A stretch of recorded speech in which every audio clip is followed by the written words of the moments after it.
एक अर्धाली कही। तो कहते हैं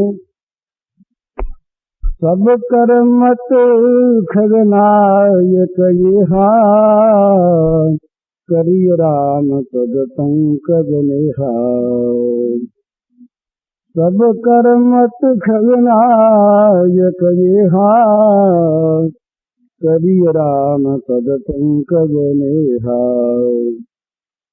उन्होंने कहा कि हे खगनायक गरुड़ जी,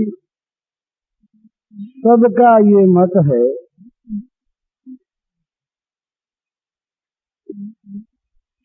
कि भगवान के चरण पंकज में, चरण कमलों में प्रेम किया जाए।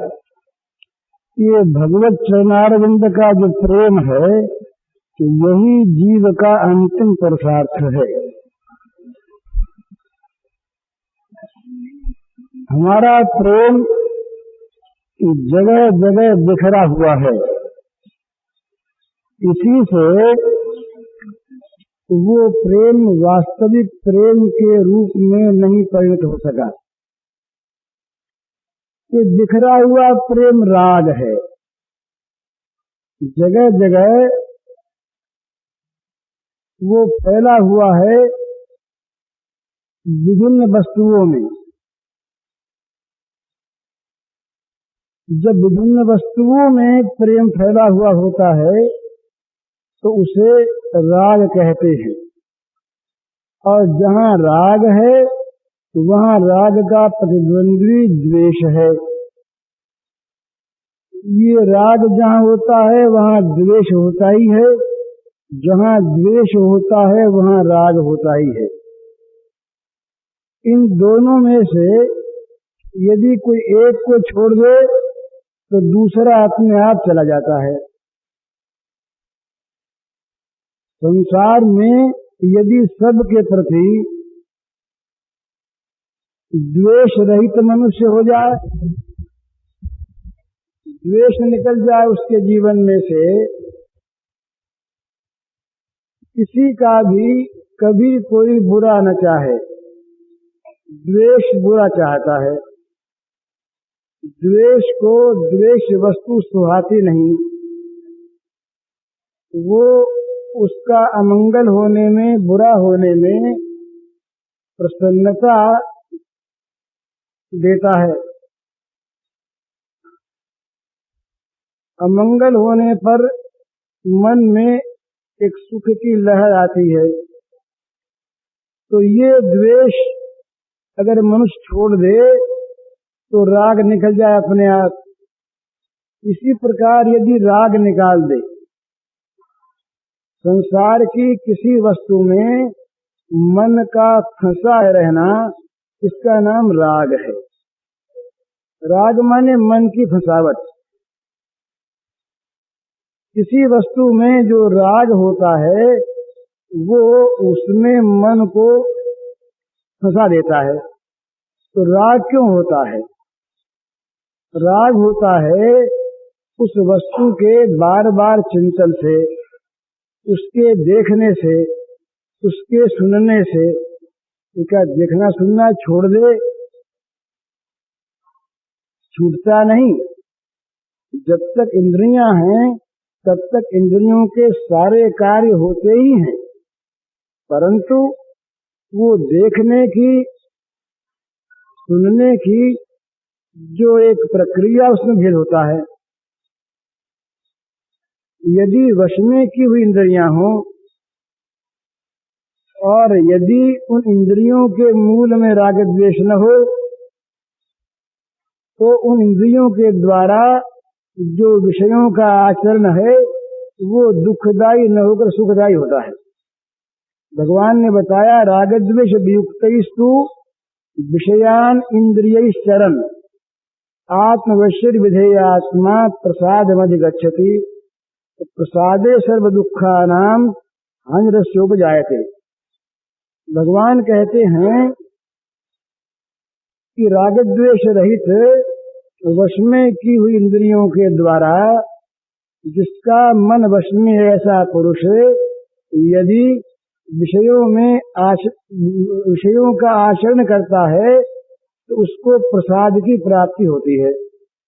प्रसाद माने चित्त की प्रसन्नता, प्रसाद माने चित्त की निर्मलता, प्रसाद माने भगवत प्रसाद।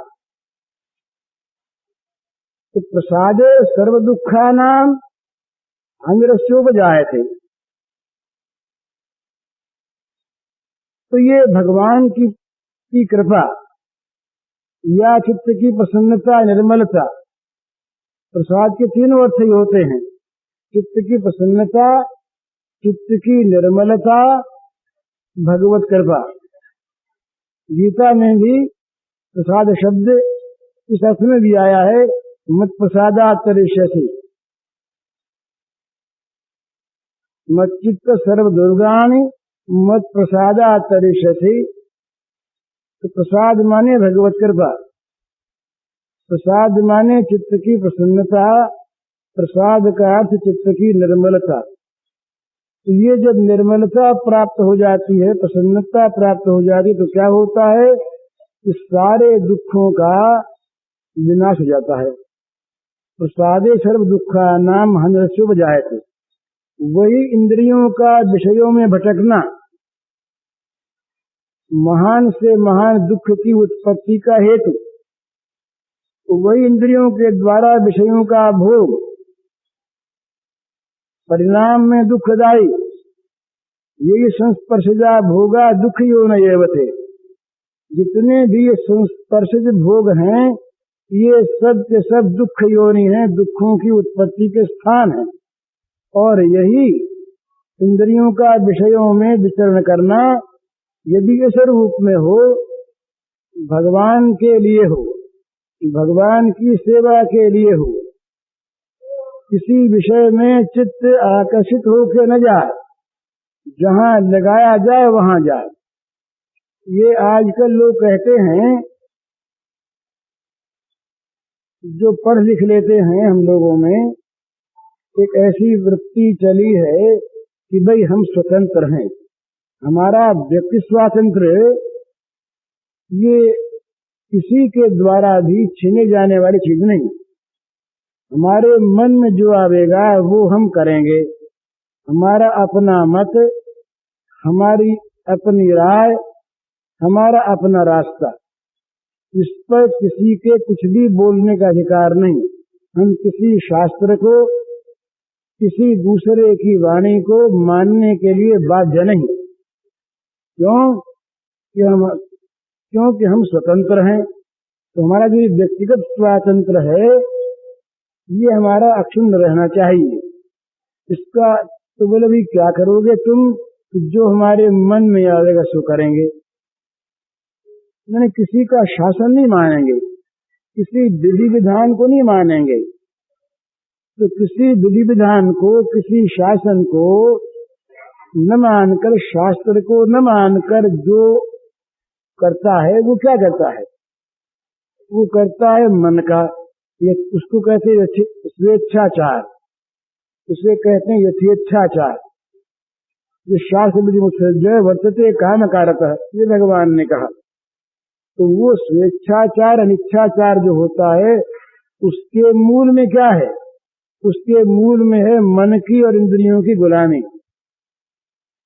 तो एक आदमी मन की गुलामी करे और इंद्रियों की गुलामी करे और अपने को स्वतंत्र माने, तो एक आदमी मन और इंद्रियों की गुलामी छोड़कर मन और इंद्रियों को जहां वो चाहे वहां लगावे। इन दोनों में स्वतंत्र कौन है?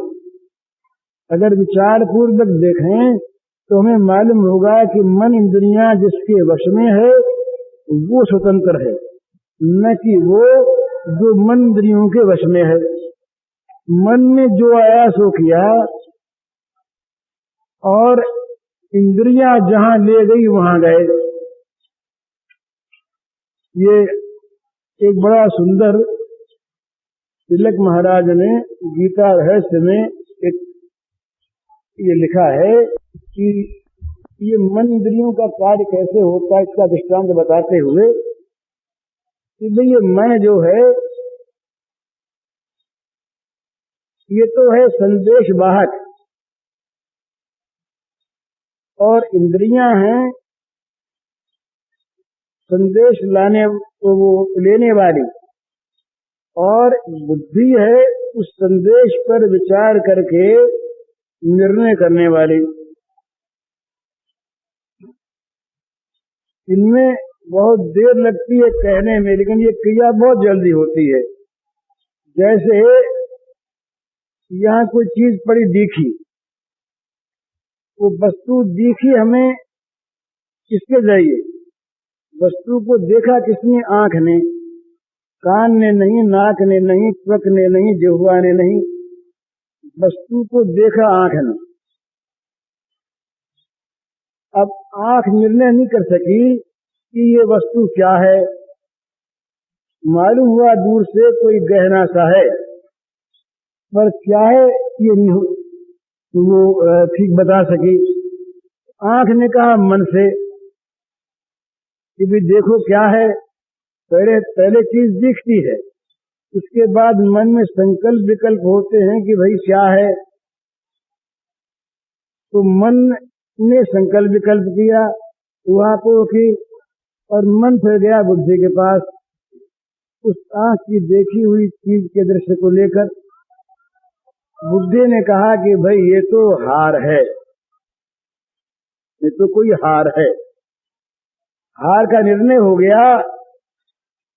अब मन ने कहा कि हम ले लें। मन ने कहा ले लें। अब बस यहीं पर परीक्षा होती। यदि बुद्धि सबल है, यदि बुद्धि सावचेत है, यदि बुद्धि निर्मल है, यदि बुद्धि भगवान की ओर लगी है, तो वो बुद्धि मन को तत्काल रोक देगी। खबरदार, दूसरे की चीज लेने का तुम्हारा जरा भी हक नहीं। लोगे, दंडित होगे, पाप लगेगा, साधन से गिरोगे, बिल्कुल नहीं लेना है। और अगर कहीं बुद्धि कमजोर हुई, बुद्धि लक्ष्य भ्रष्ट हुई, बुद्धि शिथिल हुई, बुद्धि न जानने वाली हुई अपने हित को, बुद्धि मंद हुई, तो मन से कह देगी बुद्धि की अच्छी बात, मन की हाँ में हाँ मिला देगी। और जहां मन की हाँ में हाँ बुद्धि ने मिलाई, अब मन हो गया इंद्रियों के अधीन। अब उस वस्तु को लेने के लिए जब मन तैयार हो गया, तो ये चाहेगी स्पर्शेंद्रिय इसको लेके पहन लें, वो तुरंत आज्ञा देगी हाथों को ले लो, हाथ ले लेंगे। तो इसमें कहने में बहुत देर लगी, होता बहुत जल्दी ये कार्य है, क्षण भी नहीं रखते। इंद्रिय के सामने वस्तु आई, मन ने सोचा, बुद्धि ने निर्णय किया, निर्णय करने के बाद यदि आसक्त मन है उसे लेना चाहा, बुद्धि ने अगर रोक दिया ठीक, नहीं तो वो काम बन गया। इस प्रकार ये होता है। तो अगर कोई इस प्रकार अपनी बुद्धि को खोकर मन के इंद्रियों के वश में कर दे, और वो अपने को स्वतंत्र माने, और वो कहे कि मैं ठीक ठिकाने से काम कर रहा हूं, तो बड़े भ्रम में है। तो मन इंद्रियों का गुलाम न होकर, मन इंद्रियों को अपने गुलाम बनाकर, इनको अपने अधीन बनाकर, बुद्धि का भगवान की ओर संयोग करके जहां मन को लगाना हो वहां जो लगाता है, इंद्रियों को जहां ले जाना हो वहां ले जाता है, उसको तो प्राप्त होता है भगवान का प्रसाद। मन में आया, कहीं सुन के आया था एक दिन कि वो गंदा गाना फिर सुने हैं। कान ने कहा ठीक, बहुत ठीक, सुनना ही चाहिए। बुद्धि ने कहा ठीक है सुनो। अब गंदे गाने के सुनने में हम लग गए। कान से आवाज अंदर गई, मन ने उसे ग्रहण करके अपने ऊपर अंकित कर लिया। ये क्या होता है कि किसी इंद्रिय के द्वारा जब किसी विषय का संयोग होता है, उस समय यदि मन साथ होता है तो वो संयोग जिस वस्तु से होता है वो वस्तु मन पर अंकित हो जाती है। ये नियम है। बोले भाई 20 वर्ष पहले हम आए थे यहाँ, तब तो यहाँ ये कुछ मकान वकान नहीं था और यहाँ जंगल सा था। तो आज जंगल नहीं है, तो वो 20 वर्ष पहले का जंगल, उसका चित्र हमारे चित्त पर अंकित है। बोले भाई बहुत दिन पहले आए थे और वहाँ हमने यहाँ उनके यहाँ भोजन किया था और जलेबी बनी थी। वो जलेबी तो ऐसी सुंदर थी कि वैसी फिर हमने कभी खाई ही नहीं। वो जलेबी आज सामने नहीं है, पर वो जलेबी का जो चित्र है, उसका जो स्वाद का चित्र है, ये स्थूल चित्र तो हमारी आंखों के सामने आते हैं और जितने सूक्ष्म चित्र हैं ये मन अपने पर अंकित कर लेता है। स्वाद का भी, रस का भी, गंध का भी। ये उस फूल में तो ऐसी बढ़िया गंध थी, उस गुलाब के में, इसमें तो वो गंध नहीं है।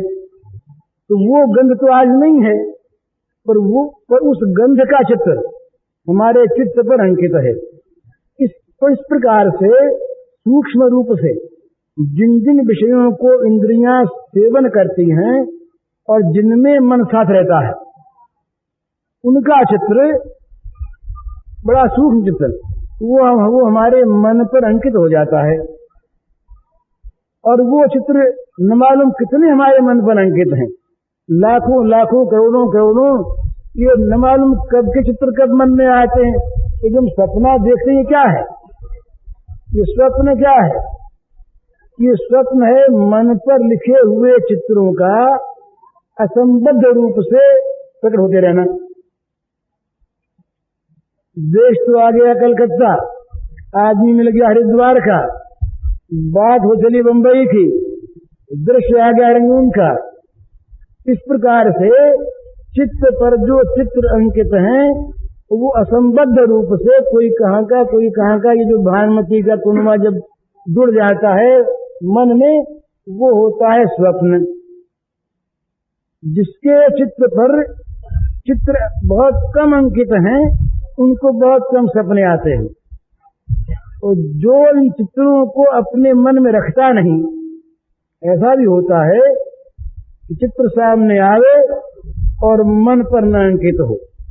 भाई कोई भी सामने आवे, फोटो उतारने वाला जब तक वो ठीक करके नहीं रखेगा तब तक उतरेगा नहीं उसमें। तो फोटो सामने आवे, वो व्यक्ति सामने आवे, वो चीज सामने आवे, पर यदि मन उसे लेने के लिए तैयार नहीं है, अंकित करने के लिए, तो मन पर अंकित नहीं होगा। इसलिए एक बड़ी सुंदर बात कही है भगवान ने। वो कहते हैं सर्वेषु कायेषु मामनुस्मर युध्येत मयैपद मनोबुद्धि। ये बड़ा सुंदर रहस्य है। वो कहते हैं कि तुम, ये प्रश्न आया कि भाई अंत काल में क्या करें, तो भगवान ने बड़ी सीधी भाषा में कहा कि भाई अंत काल में जिसका मन जहां रहता है उसको उसकी प्राप्ति होती है। तब फिर ये मन में आया कि तो फिर हम क्या करें। अर्जुन ने मानो मूक भाषा में पूछा कि महाराज हम तो दिन भर युद्ध करते हैं, यह हमको आपने लगाए रखा है, हम क्या करें, हम तो लड़ते रहते हैं। तो भगवान ने कहा कि तुम ये मन बुद्धि हमें सौंप दो और लड़ते रहो। मन बुद्धि हमें दे दो, तुम निरंतर हमारा स्मरण करते हुए युद्ध करो। मन स्मरण हो गया जीवन में मुख्य। ये जो कहते हैं ना, ये तरह का बड़ा एक सिद्धांत है, उसमें आपत्ति आती है कि दो एक काल में चित्त दो काम नहीं करता। ऐसा दार्शनिकों का ये मत है कि एक काल में चित्त दो काम नहीं करता। दिखता है दो काम करता हुआ, पर दूसरा काम तब करता है जब पहले को छोड़ देता है। इसको अगर मान भी लें, इस रूप में आवेगा कि भगवान को अर्पित की हुई चित्त बुद्धि के द्वारा हम वो काम करते हैं। मन अपने मन के द्वारा, अपनी बुद्धि के द्वारा नहीं करते। हमने भगवान को चित्त सौंप दिया और भगवान को बुद्धि सौंप दी। अब उनकी चीज है, उनकी चीज के द्वारा हम कोई काम करते हैं। उनकी चीज के द्वारा हम जब काम करेंगे तो उन चीजों पर उनका स्वत्व बना रहेगा, उनकी मालिकी बनी रहेगी, उनकी मिल्कियत है, हमारी नहीं। तो जब उन पर मालिकी बनी रहेगी तो उनकी छाप उन पर रहेगी। उनकी छाप रहेगी तो उन मन बुद्धियों के द्वारा युद्ध भी यदि होगा, कोई काम भी यदि होगा, तो वो उनकी पूजा के रूप में होगा। तो इसलिए उसमें कोई आपत्ति नहीं आती। ये मन जो है, मन रहे भगवान में तो संसार का काम बनता रहे, तो वो संसार का काम भगवान की पूजा हो जाएगा। वो संसार का काम अपने आप तो वो भगवान का काम हो जाएगा। ये सारा काम अपना तो होता है अपने मन से ही। हम जब मन से अपना काम मानते हैं हमारा काम, तो वो हमारा काम है। और जब मन से हमारी ये मान्यता निकल गई तो हमारा काम नहीं, भगवान का काम। जिसका मन उसका काम, जिसकी बुद्धि उसका काम। तो इस तरह से मन और बुद्धि को भगवान में लगाकर और इंद्रियों के द्वारा भगवान की सेवा करनी है। इस भाव से देखना क्यों है? भगवान की सेवा के लिए। तो भगवान की सेवा के लिए वो कहीं देखेगा तो ये निश्चय मानिए अशुभ नहीं देखेगा। अथवा एक बड़ी विचित्र बात और होगी, अगर कहीं अशुभ को वो देख लेगा तो अशुभ शुभ हो जाएगा। उसके नेत्रों में, उसके दृष्टि में इस प्रकार का बल आ जाएगा भगवान के संपर्क से कि उसके सामने अशुभ आवेगा ही नहीं। और यदि कहीं अशुभ उसके सामने आया तो अशुभ को शुभ बन जाना पड़ेगा। ये एक स्वाभाविक बात है। तो मन भगवान में लगावे, बुद्धि भगवान में लगावे, तब क्या होगा कि भगवान में जब बुद्धि लगी, भगवान में मन लगा, इंद्रियां फिर कहाँ लगेगी? फिर वाणी अपने आप भगवान के गुणानुवाद में लगेगी। भगवान में लगे हुए मन वाले की वाणी भगवान के गुणानुवाद में लगेगी और बात उसके मन में आवेगी नहीं। ये जहां जहां पर भगवान में मन लगा हुआ होता है उसी का नाम भगवत प्रेम है। वहां नित्य भगवत चर्चा होती है। जहां भगवान में मन वहां भगवत चर्चा, क्योंकि जो बात मन में होती है वो बाहर आती है। कोई भी बात, ये बिल्कुल साइकोलॉजिकल चीज है कि जो बात मन में होगी वो बात बाहर आवेगी। कोई भी बात बाहर निकलने से पहले थोड़ी देर के लिए भी वो मन में आती है। तो मन में अगर बुरी चीज नहीं है तो बुरी चीज बाहर आवेगी ही नहीं। जिसके मन में भगवान बसते हैं, जिसका मन भगवान में बसता है, उसको बाहर भगवान दिखेंगे। और जिसके मन में बुराई बसती है उसको भगवान में बुराई दिखेगी। क्योंकि वो तो अपनी आंख से देखेगा ना। अपनी आंख कौन सी? अपने मन की आंख। जैसा उसका मन है वैसा ही वो है। श्रद्धामयोयम पुरुषो यो श्रद्धा से एवं स। ये श्रद्धामय मनुष्य है, जैसा वो मनुष्य, जैसी उसकी श्रद्धा ऐसा उसका रूप।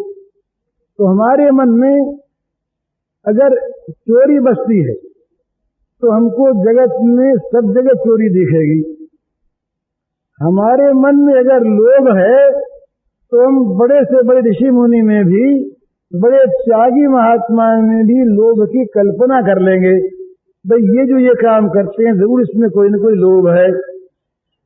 हमारे गीता प्रेस में ट्रस्ट है वो, और वो किसी की अपनी संपत्ति नहीं है।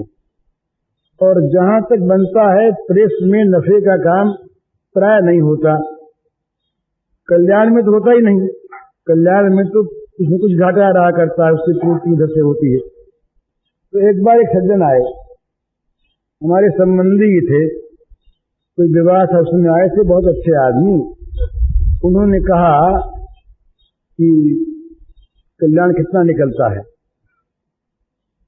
उस समय कल्याण कोई 40,000 अंदाज वो निकलता था, और शायद 6 रुपये कितना दाम था।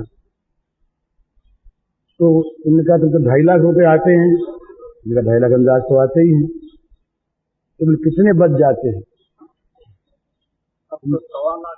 हाँ, तो बोले कितने बच जाते हैं? तो मैंने कहा तो बचता होता तो नहीं है। तो उनको बड़ा ताज्जुब हुआ। उन्होंने कहा बचता नहीं है?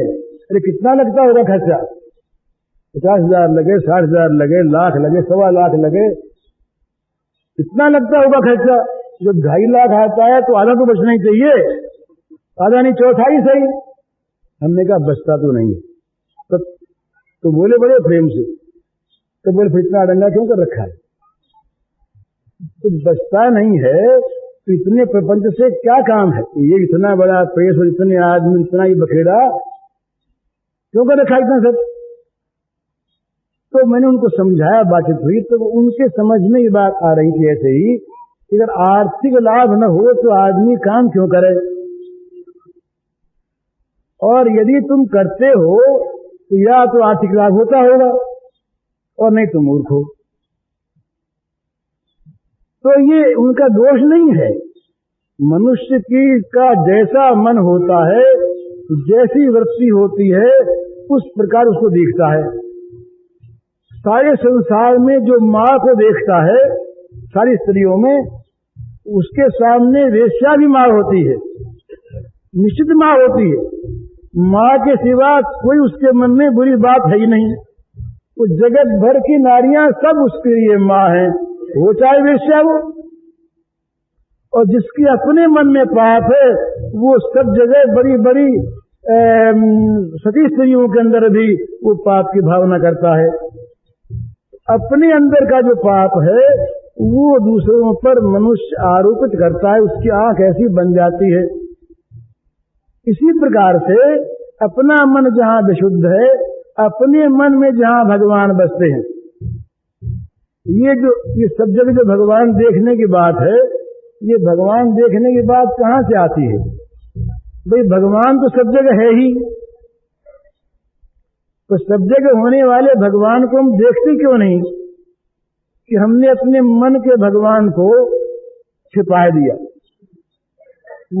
भगवान है इस बात को पहले मानोगे तब न दिखेंगे। तुलसीदास जी महाराज ने तो यहां तक कह दिया, बड़ी अच्छी बात कही, भवानी शंकर वंदे श्रद्धा विश्वास रूपिणौ याभ्याम बिना न पश्यन्ति सिद्धा स्वांतस्थमीश्वरम। बोले भाई माना जगत में तो कहीं भगवान होंगे नहीं होंगे, पर अपने अंतर में तो भगवान विराजमान है ही। वो न होते चेतन भगवान तो बोलता कौन, सुनता कौन, देखता कौन, जीता कौन? तो स्वांतस्थम ईश्वरम, अपने अंतर में तो भगवान बैठे ही हैं।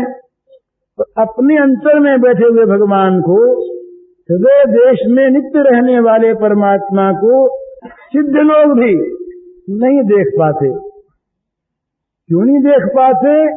कि उनके पास श्रद्धा विश्वास की 2 आंखें नहीं है। अंदर भगवान है, इसको भी मानना चाहिए ना। अगर हम श्रद्धा न करें, इस बात पर विश्वास न करें, तो अंदर का भगवान भी नहीं दिखता, बाहर का कहां दिखेगा? तो भी सुंदर भाषा में कहा कि भाई जो श्रद्धा विश्वास है ये भवानी शंकर हैं। भवानी शंकर वंदे श्रद्धा विश्वास रूपिणौ याभ्याम बिना न पश्यन्ति सिद्धा स्वांतस्थमीश्वरम। तो जब हृदय में भगवान आ जाते हैं, जब मन में भगवान आ जाते हैं, या जब मन भगवान का हो जाता है, तब फिर बाहर भी सब जगह उनको भगवान दिखते हैं। दूसरे आदमी आश्चर्य करते हैं, हमको तो नहीं दिखते। दूसरा कहते हो तो दिखाओ ना, हमारे वो चंपालाल जी कोठारी रहे, उनकी मृत्यु हुई कलकत्ते में, मैं उनके पास। वो तो कुछ विचित्र संयोग भगवान लगाते, पता नहीं लगता कैसा लगता है। वो गोरखपुर मेरे पास आए, वहां रह नहीं सके, बीमार हो गए, कुछ उनका चित्त भ्रमित हो गया, कुछ मस्तिष्क में थोड़ा सा, तो विकार उनका बुरा नहीं था। वो कहते थे हम कुछ खाएंगे नहीं। क्यों नहीं खाओगे? वो भजन नहीं बनता। वो खाते नहीं थे, पीते नहीं थे कई दिन तक, और क्यों नहीं खाते पीते थे? बोले भजन नहीं बनता, और कोई कारण नहीं।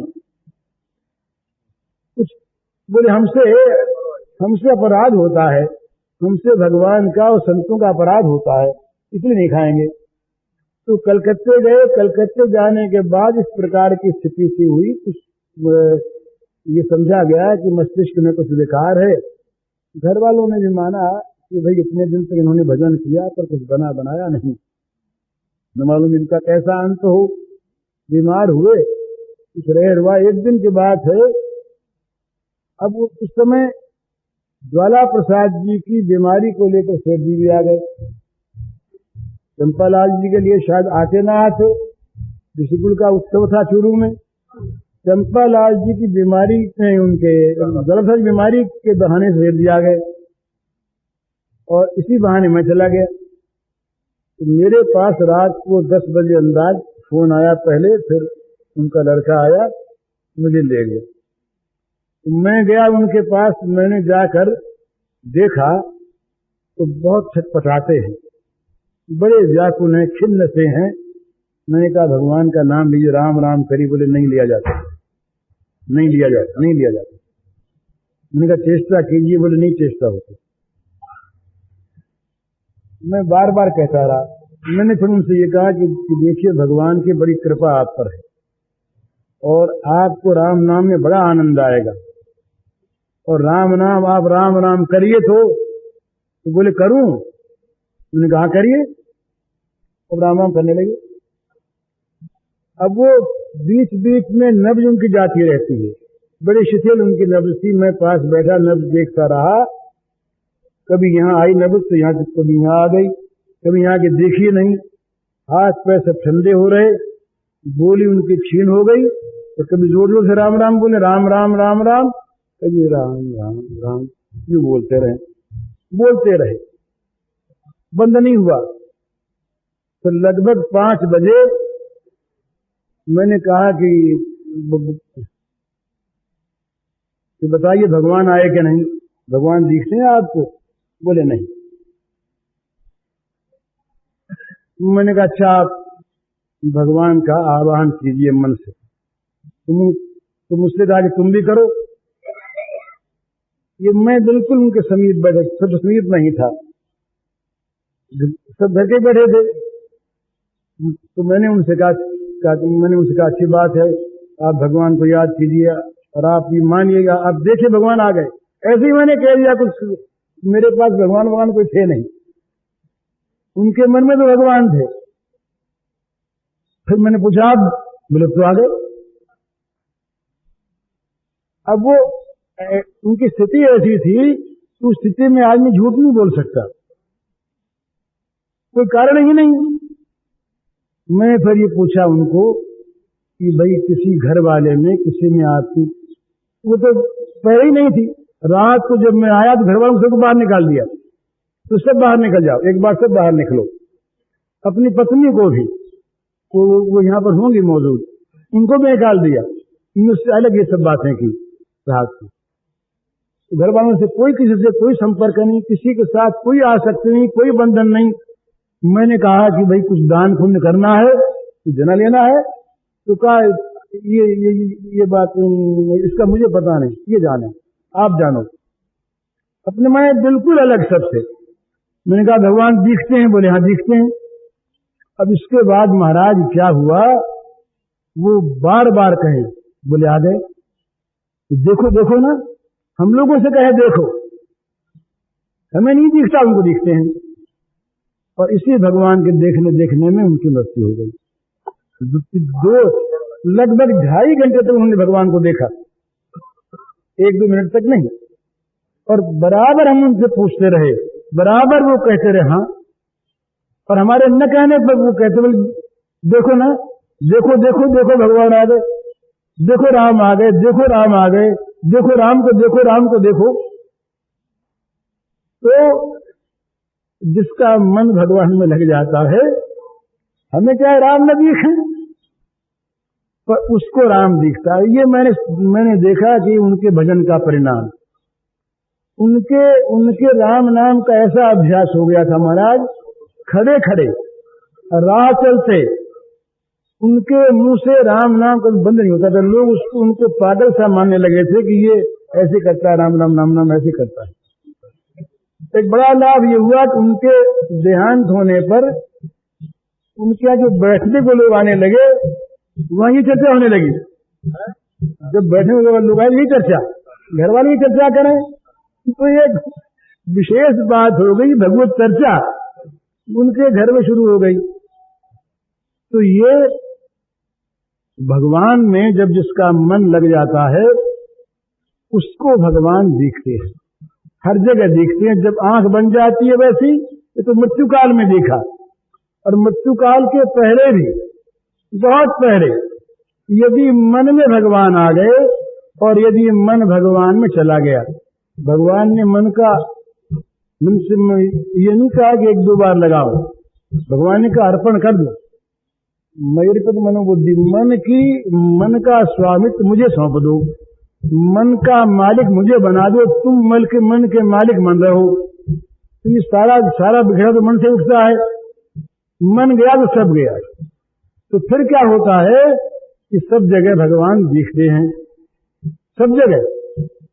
वो दुख में, सुख में, हानि में, लाभ में, शत्रु में, मित्र में, कभी कभी झांकी आती है, वो अलग। तो श्री अरविंद ने अपने उसमें लिखा है,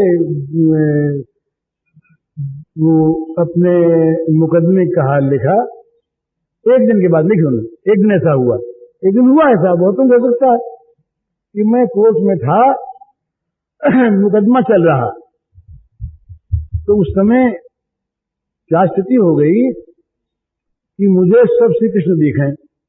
वो अंग्रेज जज भी श्री कृष्ण, अंग्रेज बैरिस्टर था गवर्नमेंट का, वो नॉर्टन, मिस्टर नॉर्टन, वो भी मुझे श्री कृष्ण दिखे। सीआर दास खड़े थे, वो मुझे कृष्ण दिखे। मुझे ये स्थिति थोड़ी देर तक रही। तो जैसे थोड़ी देर तक रहती है, इसी प्रकार से स्थिति रह सकती है निरंतर। भगवान का बन जाने पर आंखें ऐसी बदल जाती हैं, मन बदलने पर, जो आंख भगवान के सिवा दूसरे का ग्रहण नहीं करती, ऐसी आंख बन जाती है। फिजिकल ये आंखें, इन आंखों में भगवान आ जाते हैं, और फिर वो निरंतर भगवान को देखता है, निरंतर भगवान को सुनता है, निरंतर भगवान का स्पर्श करता है। ये उसका नाम हम चाहे प्रेम रखें, उसका नाम कोई भगवान कृपा रखें, कुछ भी रखें, तो ये मन बुद्धि का भगवान के अर्पित होना, भगवान में लग जाना, मन बुद्धि का अपने पास में रहना, ये बड़ा आवश्यक है। इसी का नाम प्रेम है। मन दिया तो प्रेम है, जहां मन नहीं गया वहां प्रेम नहीं है। तो भक्त लोग, प्रेमी लोग ये चाह करते हैं कि भगवान आप हमारे मन को ले लो। तो भगवान जो है ये मन को ले भी लेते हैं।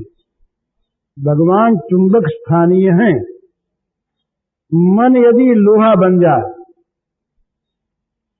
तो भगवान उस मन को खींच लेते हैं। भगवान चुंबक हैं। कितने वाले हैं? कल सुना ना आपने सवेरे, भगवान का नाम जो है कृष्ण, कृष्ण का अर्थ यही है कि खींचने वाला। वो जो लोग अपनी जान में मन को दबा चुके, उनके मन को भी श्री कृष्ण खींच लेते हैं।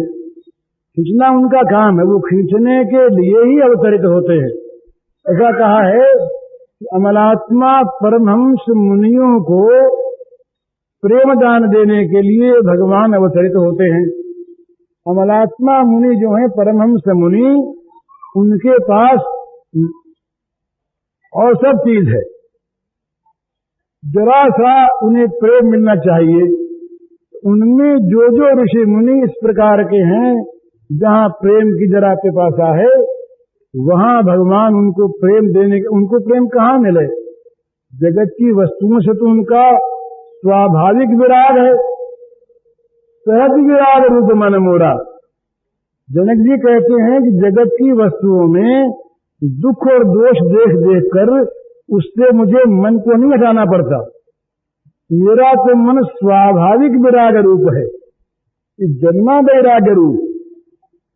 तो जो ज्ञानी महात्मा मुनि होते हैं, उनके विराग तो होता है उनके मन का स्वरूप, तो उनको प्रेम कहाँ मिले जगत में?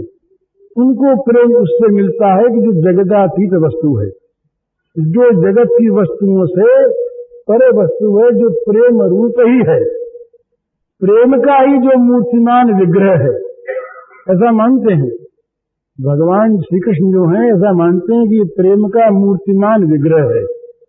और श्री राधिका जी हैं, ये आनंद का मूर्तिमान विग्रह है। भगवान का जो आनंदांश है, भगवान का जो आह्लाद है, वो श्री राधा रानी का रूप है। तो इस प्रकार से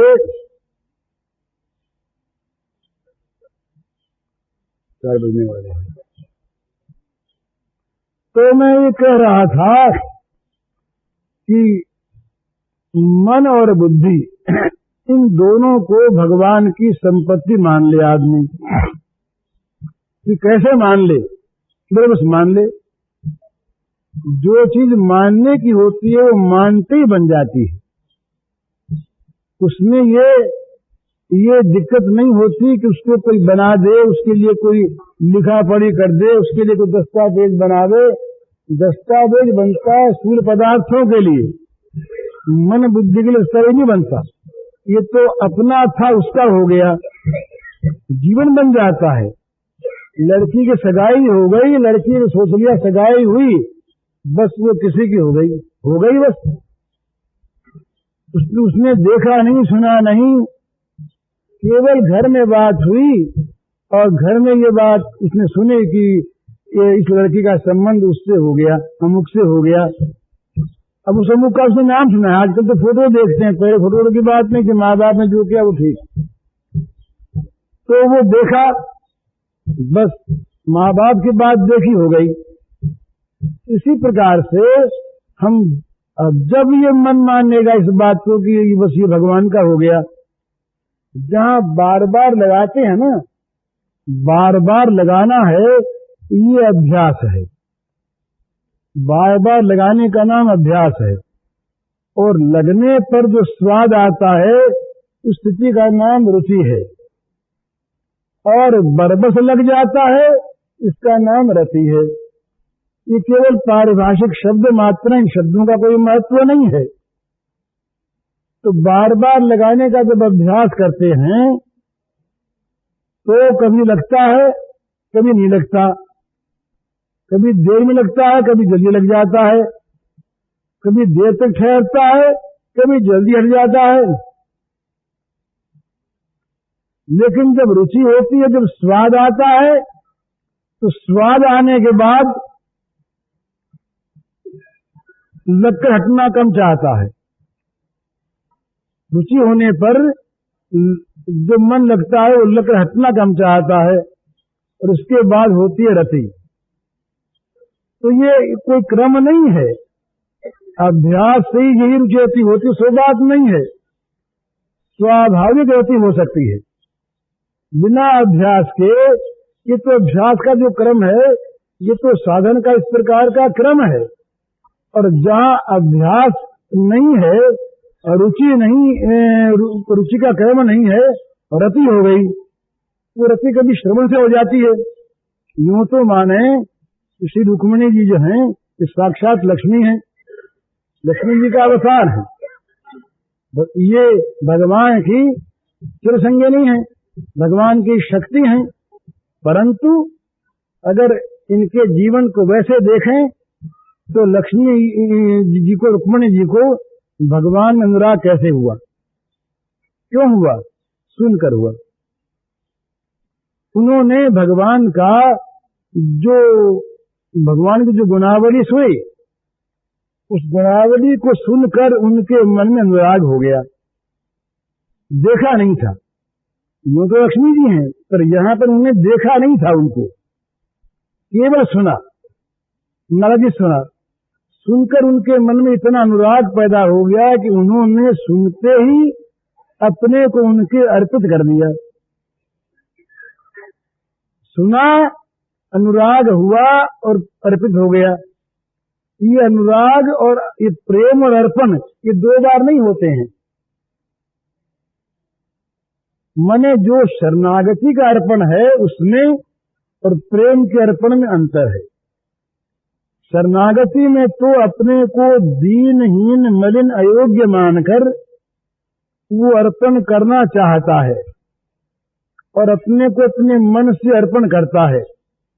भगवान देखते हैं इसका दैन्य, इसकी शरणागति की इच्छा, इसका वर्तमान मन ये ऐसा है कि नहीं जो अर्पण ठीक करता है, तो भगवान उसे स्वीकार कर लेते हैं। और प्रेम में एक विशेषता ये है कि वहां अर्पण करता नहीं, जहां प्रेम पैदा हो गया वहीं वो वस्तु भगवान की हो गई। तो प्रेम जहां हुआ वहां प्रेम का अर्थ ही है भगवान की वस्तु बन जाना।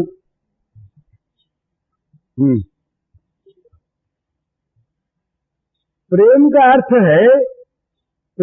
अर्थ है वस्तु का भगवान की बन जाना, प्रेमास्पद की बन जाना। प्रेम भी हो और हम हमारे पास रहें, ये संभव नहीं है। हमारे पास रखकर जो प्रेम होता है वो प्रेम के नाम पर विषय वासना की तृप्ति होती है।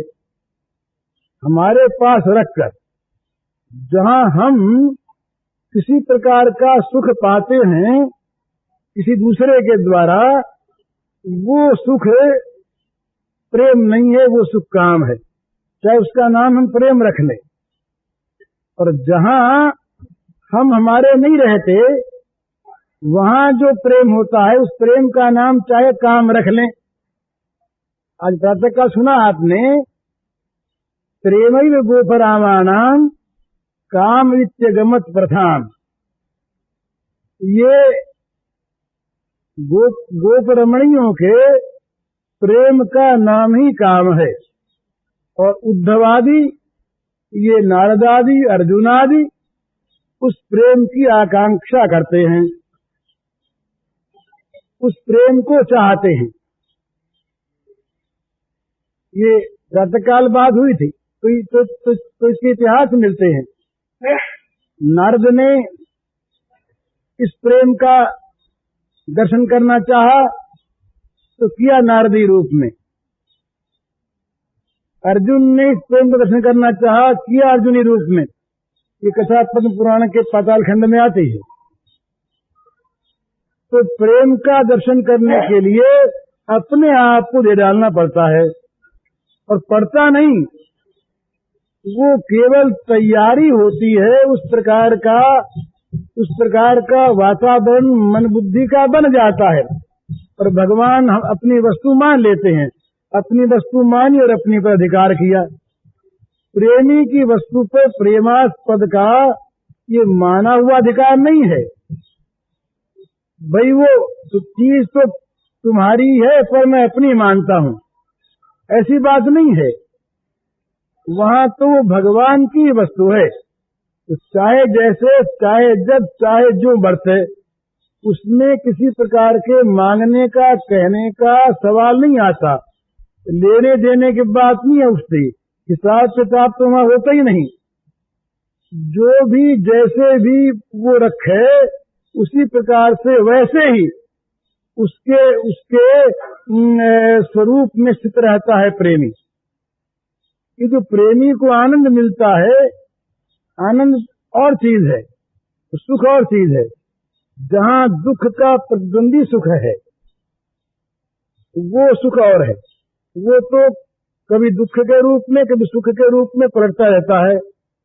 और जो निर्मल एक रस आनंद है वो आनंद किसी अपने विरोधी को नहीं रखता, एक है, स्वतंत्र है, अनन्य है। तो वो जो आनंद है, प्रेमी का आनंद क्या है? प्रेमी का आनंद है, ये बार बार इस बात को सुन के याद करना चाहिए मन में, प्रेमी का आनंद है केवल प्रेमास्पद का सुख, बस। उसको जो सुख मिलता है, उसको जो आनंद मिलता है, वो केवल प्रेमास्पद को सुखी देखकर, सुखी बनाकर, सुखी बनाता नहीं, वो उसके द्वारा क्रिया अपने आप ऐसी होती है जैसे माता के द्वारा भूल से भरे कुछ हो जाए, पर क्रिया हमेशा ऐसी होती है जिससे बच्चे को सुख मिले। और बच्चे को सुखी देखकर माँ सुखी होती है, ये स्वभाव है। माँ के पास बच्चा सोया हुआ, रात्रि का समय, जाड़े के दिन बच्चे ने पेशाब कर दिया। अब माँ क्या करती है? बच्चा जाड़े में न ठिठुरे, उसको उठा के सूखे में कर देती है, अपने आप उस गीले में सो जाती है। क्यों सोती है? उस बच्चे को सुखी देखना चाहती है, क्योंकि बच्चे के सुख में उसका सुख है। तो ये प्रेम का स्वरूप है। प्रियतम के जिसमें अपना प्रेम है, उस प्रेमास्पद के सुख में सुखी होना, उसके सुख से सुखी होना, तो इसमें कहीं पर भी अपने मन की बात रहती ही नहीं। ये बात समझ में आ जाए तो प्रेम होते देर नहीं लगती। और प्रेम हुआ कि अर्पण हो गया, अर्पण हो गया, उनकी वस्तु हो गई, उनकी वस्तु हो गई, इसके बाद कुछ करना कराना रहा नहीं, वो करें वो करावें। ये करना कराना जैसे ज्ञान में नहीं रहता है ना, तो कार्यम न विद्यते, इसी प्रकार प्रेम नहीं रहता। ज्ञान में तो कोई करता नहीं रहता वैसे, और प्रेम में करता नहीं रहता ऐसे। प्रेम में प्रेमास्पद उसके मन के स्वामी होकर के, उसके मन के द्वारा जो चाहे सो करवाते हैं, ता मन मनस्ता का यही अर्थ है। श्री गोपांगनाएं जो हैं, भगवान श्री कृष्ण कहते हैं कि उनमें मेरा मन है, वो मेरे मन वाली हैं। तो उनके मन वाली गोपियों से कौन सी क्रिया होती है जो उनके लिए सुखकर है, जिस क्रिया से उनको सुख होता है। इसीलिए ये शब्द कहे गए हैं आदि पुराण में कि भाई श्री गोपांगनाएं ये अपने अंगों की जो सेवा करती हैं, ये भी मेरे लिए करती हैं। गोपांगनाओं की अपने अंगों की सेवा, अपने शरीर का पालन, ये उनकी अपने लिए नहीं होता, ये मेरे लिए होता है। तो मेरे लिए होता है तो क्यों होता है? ये भी मैं ही करता हूँ। अपनी चीज है ना, अपनी मिल्कियत है, दूसरे की चीज को संभालना नहीं है, किसी मित्र की वस्तु को देखना नहीं है, किसी स्वामी की वस्तु की रक्षा करना नहीं है, ये तो अपनी चीज है। तो प्रेम में प्रेमी हो जाता है प्रेमास्पद की अपनी चीज, इसलिए उसे न कुछ पाना रहता है, न कुछ देना रहता है, न कुछ मिलना रहता है, न आकांक्षा रहती है, न आशा रहती है। बस वो तो नित्य निरंतर सुखी देख देख के सुखी रहता है। और उनका सुख जो है वो अखंड सुख है, अनंत सुख है। और भगवान का ये जो प्रेमियों से मिलने वाला सुख है, ये नित्य नया रहता है, ये नित्य नवीन रहता है। इस सुख में कभी अलम नहीं होता, ये बस नहीं होता, ये सुख कभी बंद नहीं होता, ये कभी रुकता नहीं, ये कभी घटता नहीं, ये कभी मिटता तो है ही नहीं। जो घटे मिटे रुके वो प्रेम नहीं, और वो प्रेम का सुख नहीं। तो प्रेम और प्रेमी और प्रेमास्पद ये तीनों नित्य नए रहते हैं। इनमें तीनों में नित्य नए नए रस की अनुभूति होती है। इस प्रकार से भगवान को मन बुद्धि अर्पण करने का हम लोग अभ्यास करें, भगवान से प्रार्थना करें। तो जिस दिन मन अर्पण हुआ, जिस दिन आपका मन भगवान का हुआ, उस दिन आप भगवान के हो गए और फिर आप कुछ करना बाकी नहीं रहेगा। हरिओम तत्सत।